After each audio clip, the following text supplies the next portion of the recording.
Oke, halo semua. Kita hari ini mau ngerjain soal UAS tahun 23. Jadi kita langsung masuk aja ke soal nomor satu. Ini tentang probabilitas Poisson. Ada juga di soalnya. Untuk nomor satu sendiri, seperti yang kita lihat, semenjak dibukanya gerai kopi kedua di FEB UI, maka probabilitas konsumsi mahasiswa membeli kopi secara rata-rata itu meningkat dari 12 menjadi 14. Nah, ini yang perlu di-highlight untuk informasi dasarnya, bahwa rata-rata pembeliannya itu sebelumnya 12, lalu sesudahnya itu 14 dalam seminggu. Nah, seorang mahasiswa hendak meneliti kebiasaan mahasiswa ini dalam probabilitas Poisson. Untuk pertanyaan pertama, berapakah probabilitas mahasiswa akan membeli kurang dari 2 gelas kopi dalam satu minggu ketika hanya masih ada satu gerai kopi? Jadi dibaca baik-baik soalnya. Jadi kita di sini masih masukin di mana lambda itu sama dengan 2. Jadi yang kita cari adalah PX kurang dari 2, di mana untuk mencari PX kurang dari 2 kita hanya tinggal menambahkan PX sama dengan 0 ditambah PX sama dengan 1. Kita masukin rumusnya yang udah ada di sini, yaitu E pangkat min lambda dikali lambda pangkat X per X faktor. Jadi, kita langsung masukin aja E min 2 dikali 2 pangkat 0 per 0 pangkat 0, terus min 2 dikali 2 pangkat 1 nanti menghasilkan ini pangkat min 2 ditambah 2 pangkat min 2 yaitu sama dengan 0,4059. Jadi ingat kalau misalnya lambdanya itu masih 2 ya guys, karena sini masih ada satu gerai. Kita lanjut ke nomor 2, yaitu sesudah gerai kopi bertambah, berapakah probabilitas mahasiswa membeli 6 gelas dalam seminggu? Ini gerai kopi bertambah, berarti kita menggunakan lambda sama dengan 4. Dan karena kita ingin membeli 6 gelas, berarti nanti kita akan mencari PX sama dengan 6. Tinggal kita masukin aja ke rumusnya, di mana E pangkat min 4 dikali 4 pangkat 6 per 6 faktor. Nanti hasilnya adalah 0,0183 dikali 4,96 per 720 atau sama dengan 0,1042. Oke, ini untuk probabilitasnya. Nanti oh iya bisa juga dijabarin bahwa probabilitas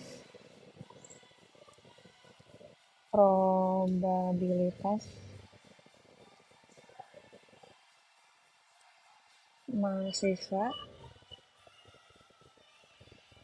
akan membeli kurang dari 2 gelas kopi dalam satu minggu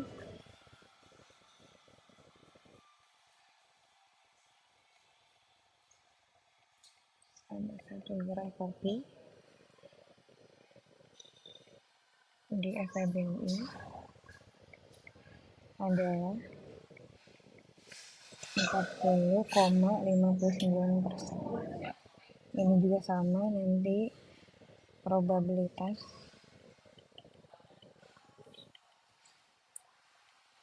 mahasiswa membeli kopi 6 gelas dalam seminggu ketika gerai kopi bertambah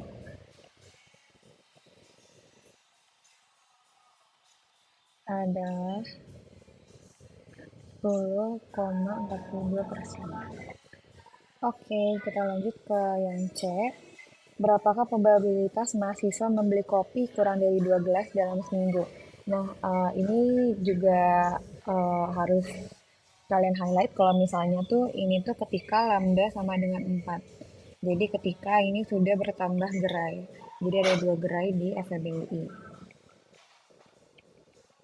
Tinggal kita masukin aja ke rumus, dimana untuk nyari P X kurang dari 2 itu kita harus menambahkan P X sama dengan 0 ditambah P X sama dengan 1.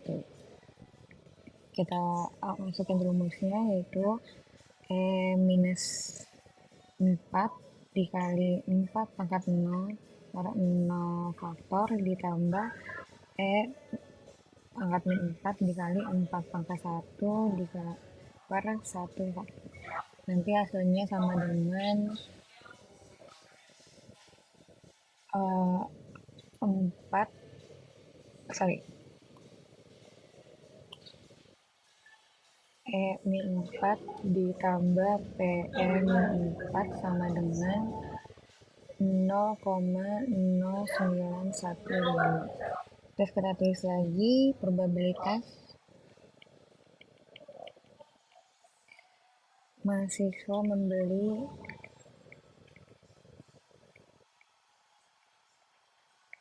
kopi kurang dari 2 gelas dalam seminggu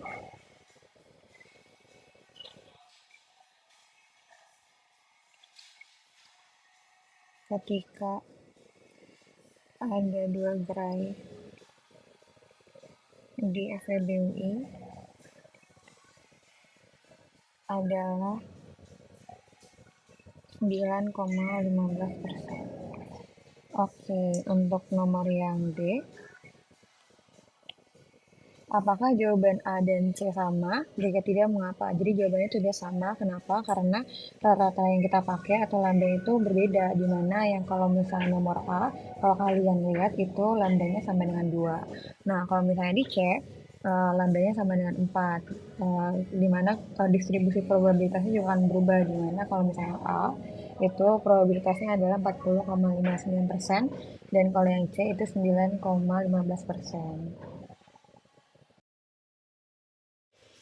Oke, kita masuk ke soal nomor 2. Jadi soal nomor 2 ini tentang distribusi normal. Di mana soalnya sendiri itu seorang mahasiswa yang magang di sebuah jasa ekspedisi CV jasa mendapatkan bahwa penggunaan solar truk perusahaan dengan rute Jakarta-Semarang pergi pulang berdistribusi normal dengan rata-rata 79 liter dan varians 25 liter. Nah, kalau kalian lihat di soal, kan yang diketahui varian, sedangkan kalau yang kita butuhin di rumus itu adalah standar deviasi. Karena varian itu sama dengan standar deviasi kuadrat, nanti kalian tinggal akarin yang nanti kita dapat standar deviasi itu sama dengan 5 liter. Nah, kalian tinggal highlight rata-rata 79 liter dan juga standar deviasinya itu 5 liter. Ini kita masuk ke soal pertama, di mana kita harus nyari probabilitas sebuah truk untuk sebuah perjalanan pergi pulang itu lebih dari 83 liter. Nah, kan ini kita udah mengetahui X-nya kan. Kalau misalnya X-nya itu sama dengan 83 liter, kita harus mencari probabilitasnya dengan mencari nilai Z-nya. Nanti kita masukin aja. Jadi karena X-nya itu sama dengan 83, sorry,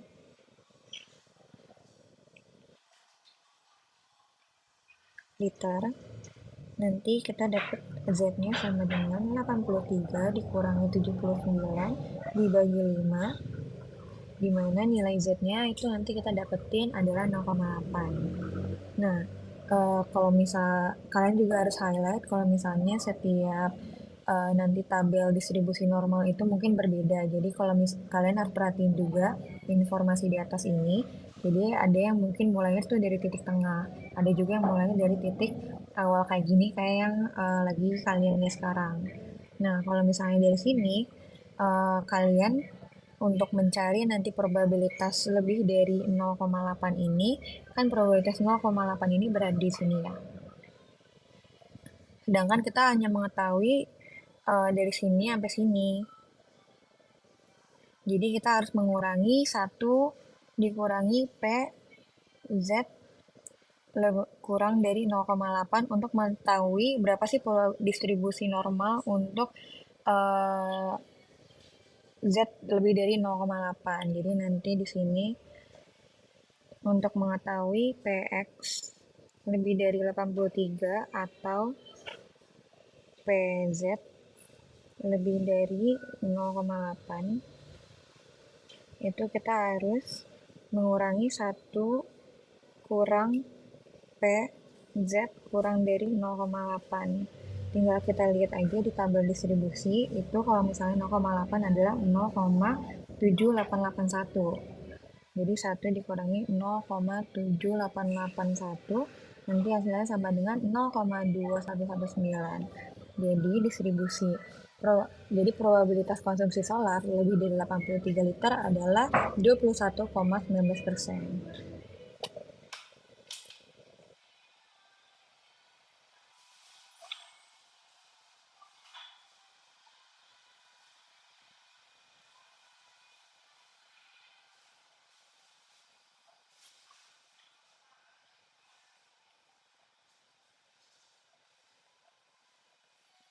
Oke, kita masuk ke soal nomor 2, di mana ditanyakan adalah probabilitas konsumsi solar sebuah truk perjalanan pulang pergi ini itu di antara 71 dan juga 81. Nah, karena 71 itu kurang dari 79, jadi bisa kita bilang bahwa 71 itu berada di sisi kiri rata-rata. Nah, kita ingin mencari nilai Z-nya terlebih dahulu sebelum kita masuk ke probabilitasnya, gimana untuk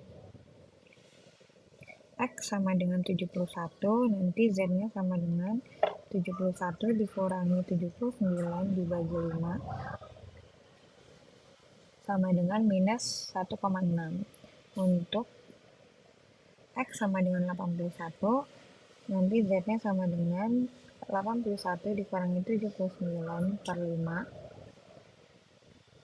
sama dengan 0,4. Jadi sini 0,4, sini 1 minus 1,6. Nah, sekarang yang mau kita cari adalah yang ditanyakan, yaitu adalah probabilitas dari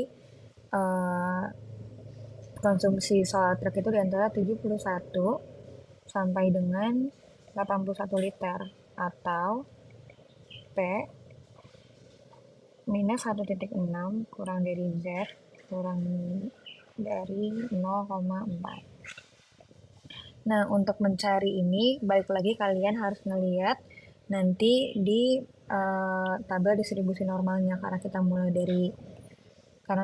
dari kiri, kita harus nyari area sini.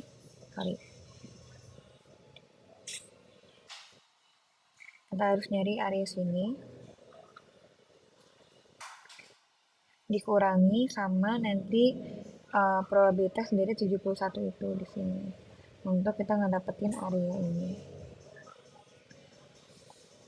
Oke, jadi nanti rumusnya adalah P minus 1,6 kurang dari Z kurang dari 0,4 sama dengan P Z kurang dari 0,4 dikurangi P Z kurang dari minus 1,6. Nah, kalau kalian lihat di tabel distribusi, 0,4 itu adalah 0,6554 dan minus 1,6 itu adalah 0,0548. Kita masukin aja ke rumus. Ini jadi nanti 0,554 dikurangi 0,0548. Jadi hasilnya sama dengan 0,6006. Jadi probabilitas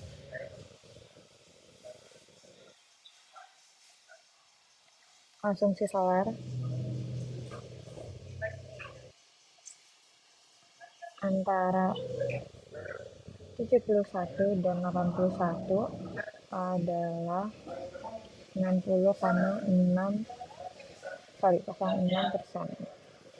Oke, itu untuk nomor B. Untuk nomor ketiga, kita ingin mencari jadi yang ditanyakan itu kita ingin mencari batas konsumsi solar untuk 15% truk dengan konsumsi tertinggi. Ini artinya kita ingin tahu berapa liter solar itu yang digunakan truk yang berada 15% di atas distribusi. Jadi gue ulangi, apa yang diminta dari soal ini, kita tuh mencari batas konsumsi solar untuk 15 truk dengan konsumsi tertinggi. Ini artinya kita ingin tahu berapa liter solar yang digunakan truk yang berada di 15% teratas dari distribusi. Jadi kalau 15% teratas dari distribusi ini berada di sini. Kan dia totalnya 100% ya.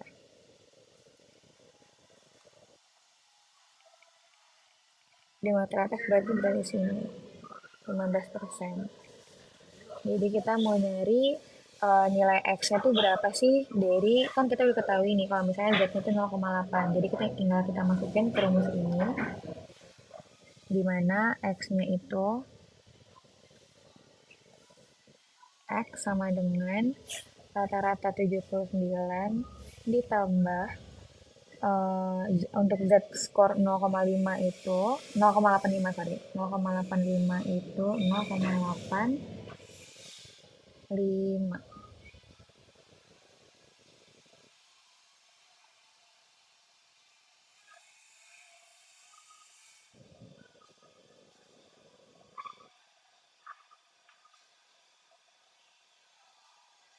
Oh, sorry.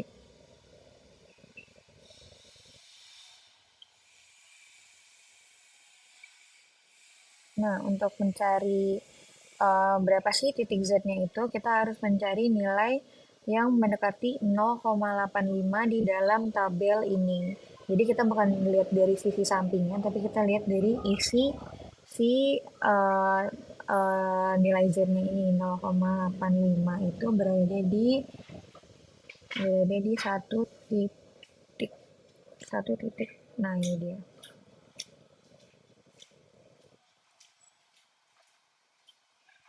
Nah, karena ini berada di tengah-tengah titik 1,3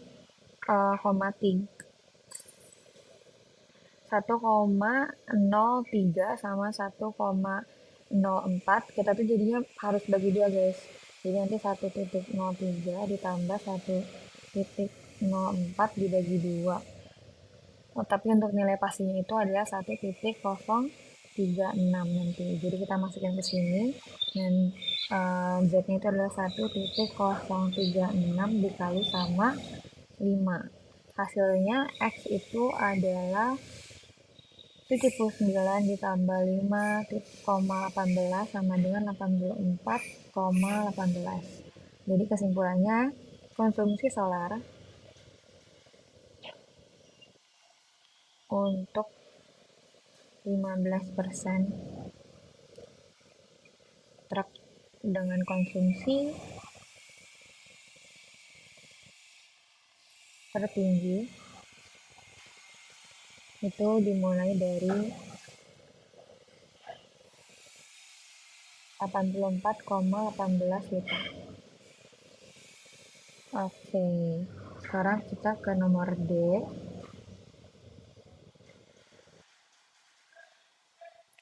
Nah, yang ditanyakan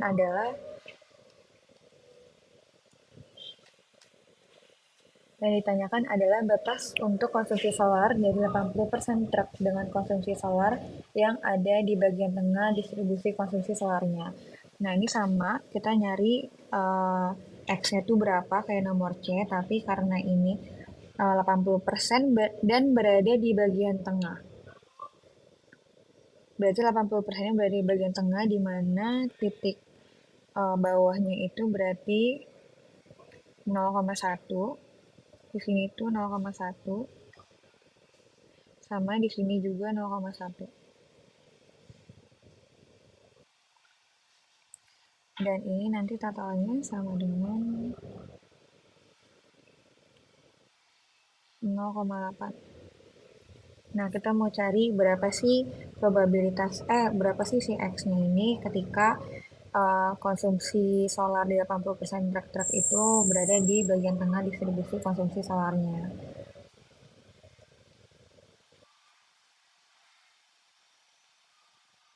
Jadi kita mau cari dulu X low-nya itu berapa, X batas bawah, ini loh, ini high. X low-nya itu sama dengan eh, oh ya, kita akan cari dulu nilai 0,1 itu di sini tuh di distribusi normal itu di mana. Jadi kita harus mencari nilai yang mendekati 0,1. Nah, kalau misalnya di sini 0,1 itu berada di titik 1,2 1,28 yang paling mendekati. Nah, ini paling mendekati. Jadi kita ambil ini sama kalau titik atasnya itu sama ada di 1,28. Ini dia. Kan karena di sini 0,9. Nih, di sini itu 0,1. 0,1 di sini 0,9. Titiknya 0,9. Oke, kita masuk aja. Berarti di sini 79 ditambah minus 1,28 dikali 5 ini sama dengan 72,6 itu nilai X-nya. Dan untuk titik tingginya itu sama dengan 79 ditambah 1,28 dikali 5 sama dengan 85,4. Jadi batas konsumsi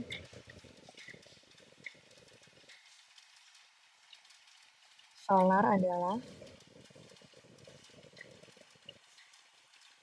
72 72,6 liter hingga 85,4 liter. Oke, itu untuk soal nomor 4. Kita masuk ke soal nomor 5. Jadi apa sih yang diminta dari soal E ini? Itu adalah probabilitas bahwa rata-rata konsumsi solar dari 16 truk lebih dari 77,25 liter. Karena ini melibatkan sampel, bukan satu truk, kita gunakan distribusi rata-rata sampel. Kenapa rata-rata sampel berbeda dari satu truk? Karena rata-rata sampel itu punya standar error atau SE yang lebih kecil dari standar deviasi. Karena dihitung dengan membagi standar deviasi dengan akar ukuran sampel N. SE sama dengan standar deviasi dibagi akar N. Jadi untuk standar deviasi soal ini sendiri nanti 5 per akar 16 atau 1,25. Nah, kita di sini mau cari Z-score untuk mencari probabilitas rata-rata dari konsumsi yang ditanyain di soal ini. Jadi, Z sama dengan, masih sama kayak biasa, X minus mu per standar deviasi. Tapi kalau untuk yang sampel, jadi nanti 77,25 dikurangi 79 per 1,25 sama dengan 1,4. Nah, kita gunakan tabel Z untuk mencari probabilitas. Di mana kita harus mencari P dikurangi P dalam kurung Z karena ini minimal sebesar 77,25, kita mau mencari Z lebih dari 1,4 atau kita harus mencari 1 minus P Z kurang dari 1,4. Nah, kalau kita lihat di tabel 1,4 itu adalah sorry, minus 1,4 ya.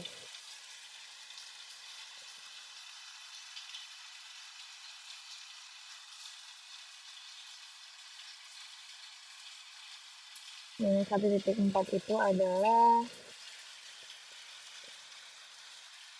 0,080. 1 minus 0,080 atau sama dengan 0,9192. Jadi probabilitas bahwa rata-rata konsumsi solar 16 truk lebih dari 77,25 liter itu adalah 91,92%. Oke, ini untuk nomor 2. Oke, kita masuk ke soal nomor 3, yaitu confidence interval. Yang perlu di-highlight di sini adalah kita harus mencari rata-rata, habis itu juga interval kepercayaan, lalu standar deviasi, sama juga sampelnya berapa. Nah, kalau di sini kita dapat tahu kalau misalnya informasi terakhir berada di 32 rumah. Ini berarti N. Terus juga waktu rata-rata terjualnya itu 189 hari dan juga standar deviasinya berada di 68 hari.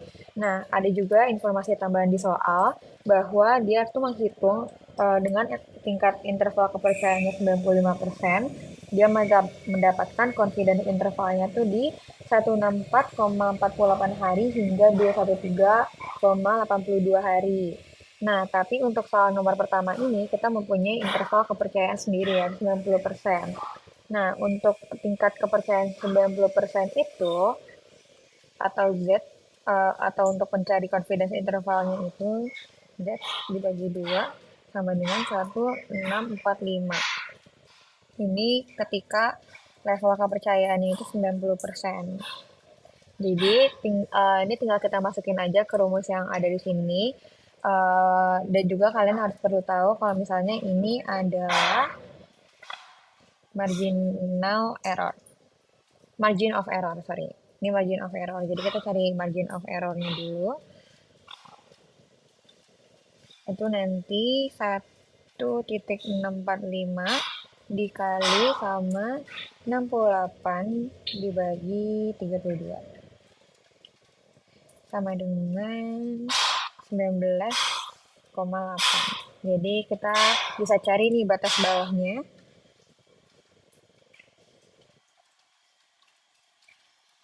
Di mana nanti 189 dikurangi 19,8 sama dengan 169,2. Terus batas atasnya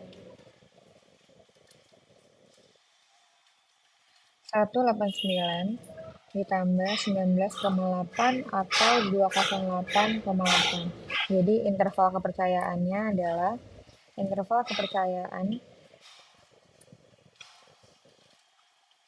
90% itu sama dengan 169,2, sorry, 28,8.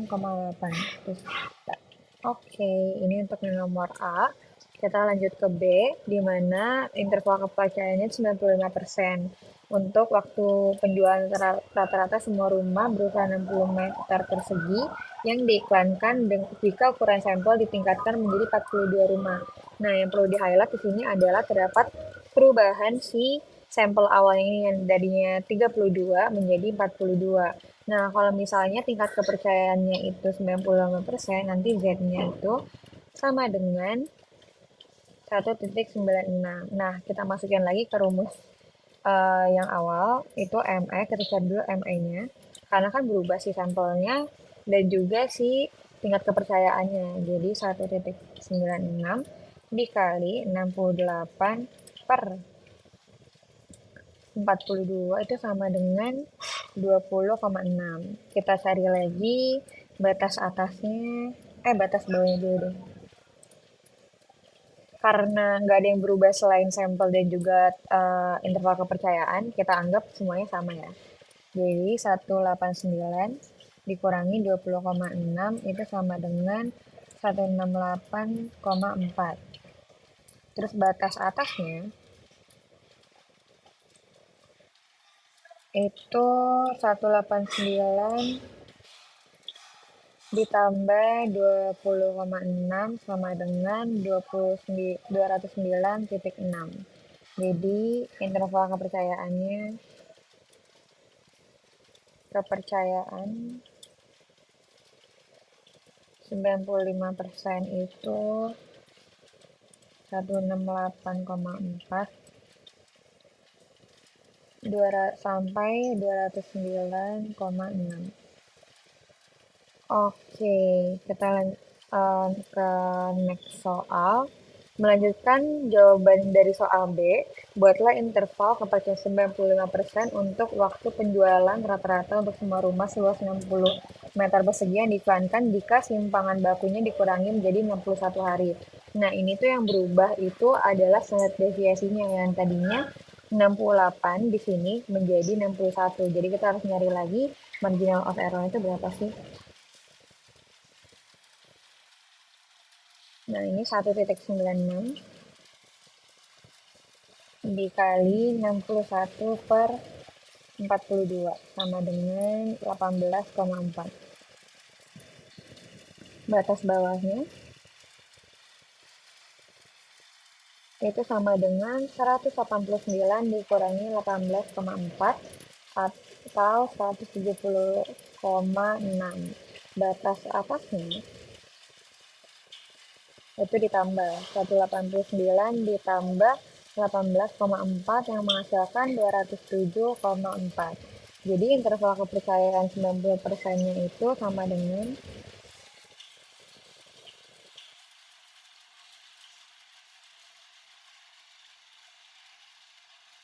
170,6 sampai dengan 207,4. Oke, kita ke nomor yang D. Berikan penjelasan mengenai lebar selang kepercayaan sebelumnya yaitu 165 hari, 213 hari, dan selang jawaban pertanyaan C. Nah, kan di sini kita udah tahu nih kalau misalnya di soal tuh dengan selang kepercayaan 95% kita mendapatkan intervalnya itu 194,48 sampai dengan 213 kalau dibuletin. Nah, kita disuruh membuat perbandingannya. Kayak apa sih perbedaannya? Yang pertama kita coba bandingin lebar intervalnya. Jadi kalau interval awal itu nanti hafal 164,48 203,52 itu, sorry, lebarnya adalah 49,04. Nah, 49,04 ini didapatkan dari 213,52 dikurangi 164,48. Nah, kita juga cari interval untuk nomor C, di mana intervalnya itu 170,6, 207,4. Nanti lebarnya adalah 36,8. Nah, kita bisa tahu kalau misalnya lebar intervalnya ini berkurang karena standar deviasinya juga semakin kecil. Ini menunjukkan bahwa data itu lebih konsisten sehingga estimasi rata-ratanya itu lebih presisi. Oke, kita lanjut yang ke E.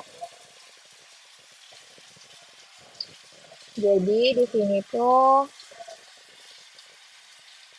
dengan menggunakan perkiraan deviasi standar 68 hari dari analisis sebelumnya, berapa besar sampel yang harus diambil jika ingin margin kesalahannya itu 17,5 hari untuk memperkirakan interval kepercayaannya 95%. Nah, kita udah tahu nih marginal of error-nya itu adalah 17,5. Yang mau kita cari nih berapa sih si N-nya itu untuk bisa mendapatkan marginal of error-nya itu 17,5 tapi dengan interval kepercayaan 95%. ME-nya itu kan sama dengan 17,5 dan interval kepercayaannya itu kepercayaannya di sini tuh 95% atau 1,96. Jadi kita masukin dulu rumusnya ME itu sama dengan Z, sorry, nggak benar, dikali standar deviasi per akar N. Karena kita mau cari N-nya, ntar kita masukin dulu 17,5, 1,96 dikali, karena kita juga tahu definisi standar itu 68 per akar N, karena kita nggak tahu. Nah, kita carilah si N ini, nanti N-nya sama dengan, kalau diputar jadi 1,96 dikali 68 per 17,5 kuadrat, karena kan N-nya kan tadinya kan akar, terus kalau misalnya kita mindahin dan kita mau cari N-nya sendiri itu bakal jadi kuadrat di lawannya. Jadi N nanti kita dapetin itu 7,617 kuadrat atau sama dengan 58,05. Ukuran sampel yang dibutuhkan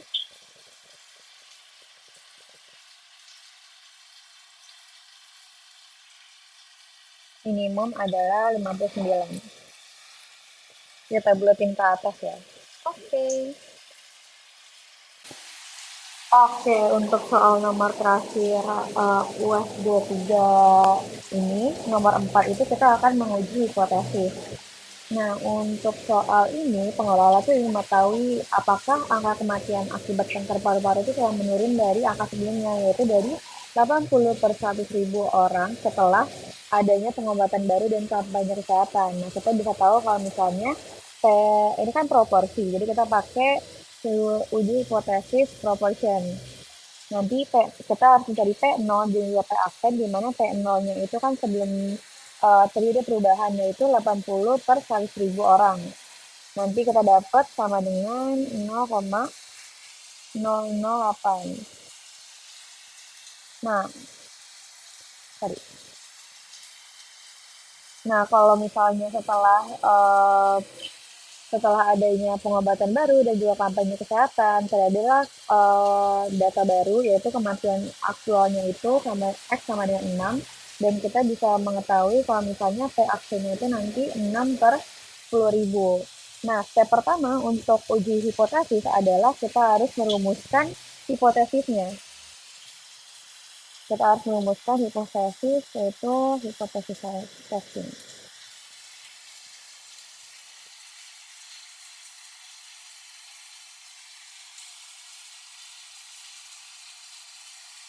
Di mana H0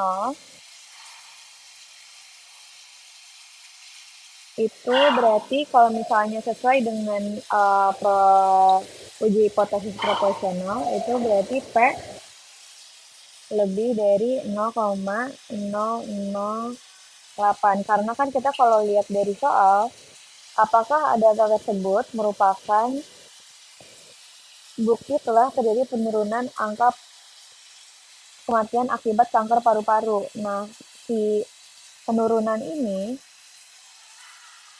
si penurunan ini berarti ini adalah H1 atau menolak hipotesis di data tersebut. Jadi nanti H0 itu berarti dia terjadi peningkatan angka kematian. Sedangkan kalau misalnya H1 kita mau menolak H0 itu yang berarti penurunan angka kematian. Jadi H1-nya nanti adalah P kurang dari 0,008.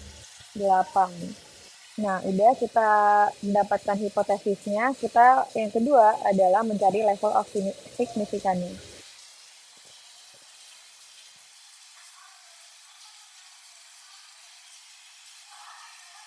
Di mana kita bisa mengetahui bahwa level of signifikansi ini 0,05, tingkat signifikasinya 5% atau angka sama dengan 0,05.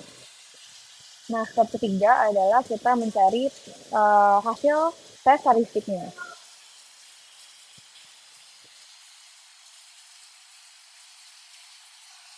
Karena ini proporsional, karena proportion kita yang pakai adalah yang kita pakai rumusnya adalah Z sama dengan P aksen minus P0 per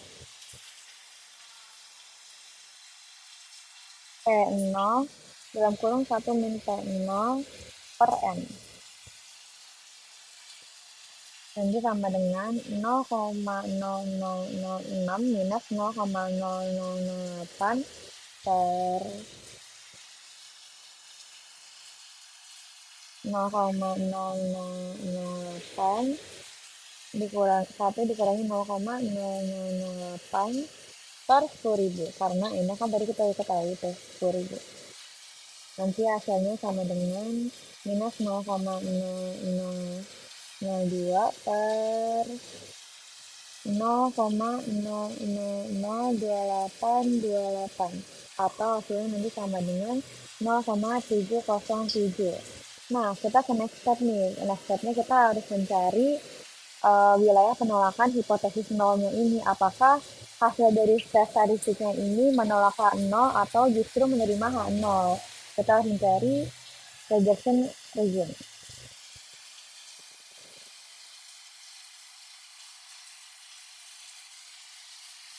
Jangan lupa untuk menggambar kurva distribusi normalnya. Nah, karena di hipotesis awalnya ini bahwa rejection area-nya kan dari di H1. Berarti dari di sini.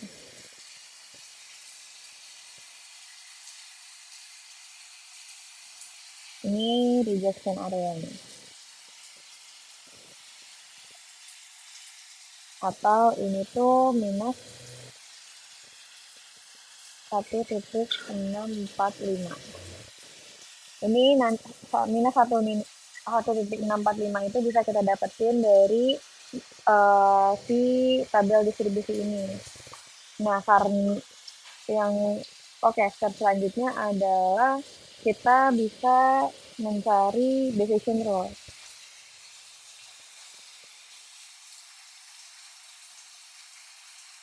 di mana kita pasti akan reject H0 if Z-nya itu lebih kecil, karena kan ini lebih kecil ya berarti ya. Rejection area itu lebih kecil, Z lebih kecil daripada Z print. Nah, kita masukinlah hasil tes variasi kita tadi, bahwa tes variasi yang kita dapetin itu adalah ini minus berapa ya? Minus 0,0707. Sedangkan dead rate-nya itu adalah minus 1,645. Berarti kan ini lebih besar ya daripada dead rate. Berarti we do not reject H0. Nah, berarti kesimpulannya adalah step terakhir kita harus membuat kesimpulan. Jangan lupa ya ini step-stepnya. Oh, conclusion. Conclusionnya adalah pada tingkat signifikansi 5%, data yang diperoleh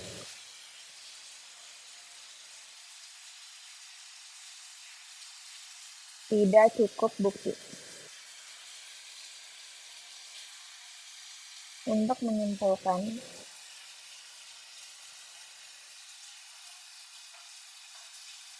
bahwa angka kematian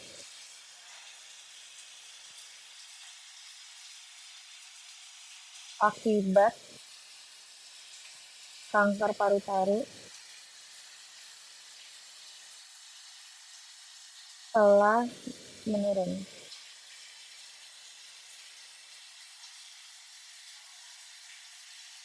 Dengan kata lain, hasil ini masih konsisten dengan angka kematian awalnya itu sebesar 80 per 100.000 orang.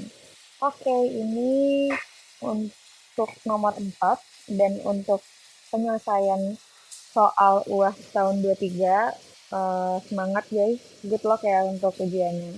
Bye-bye.